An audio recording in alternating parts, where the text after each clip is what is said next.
ang announcement mula kay Ma'am Lulu Rivera.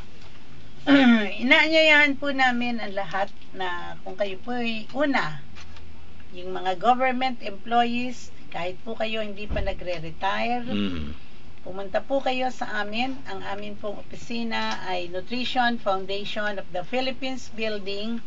Meron pong 3 puno ng buko sa harap.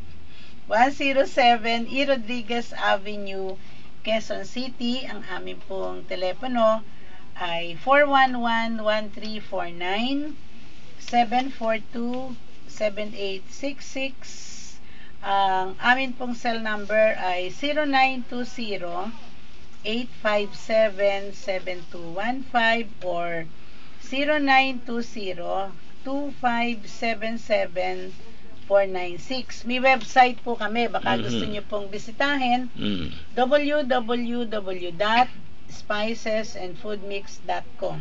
Ano ba ang meron sa amin? Unang-una, we conduct free demonstrations for pangkabuhayan every Tuesdays and Thursdays from 10 to 12.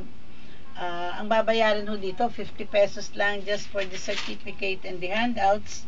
And then, sa hapon, 1 to 5, yun ho yung mga promo demo namin, 200 lang yun, pero lahat pangkabuhayan, meat processing, baking, at iba pa.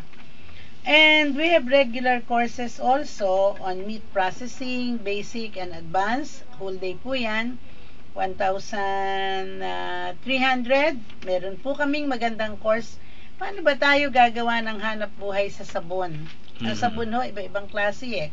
May dishwashing, may fabric softener, merong herbal soap, meron din kaming perfume and cologne, meron din po kaming baking, dami naming courses, meron fish processing, pero wag nating kalimutan na kami po ay meron din branch sa Alabang, dito po sa Metropolis Mall Unit 21, 4th floor, nandyan po si Chris, at dito po sa Lemon Square Building, na nandyan po lahat ang ingredients na food grade. At huwag niyo pong kalimutan, meron po akong libro, Lourdes Santos Rivera, Guru of Meat Processing in the Philippines, written by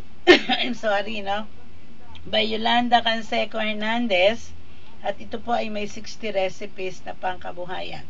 Ayan. We conduct tutorial courses, OFWs na nagmamadali, mga bagong dating galing Amerika na gustong magtinda ng embutido at iba't iba pa sa ibang bansa. Nandyan lang po kami.